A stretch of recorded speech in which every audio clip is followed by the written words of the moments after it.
नाही, त्याबद्दल नाही मला माहिती. आता तुमच्याकडूनच मी ऐकतो. आल्याच्या नंतर आम्ही या विषयावर त्यांच्याशी चर्चा करतो.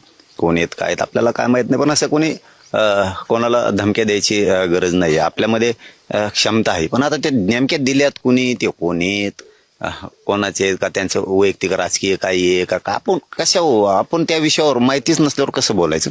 आल्याच्या नंतर मी त्यांच्याशी सविस्तर त्या विषयावर बोलतो. ज्यांनी हे केलेलं आहे त्या मराठा बांधवांना पोलिसांनी ताब्यात घेतलेलं आहे आणि पोलिसांना माझी विनंती आहे की त्यांना त्यांच्यावर कडक कारवाई करू नये. आता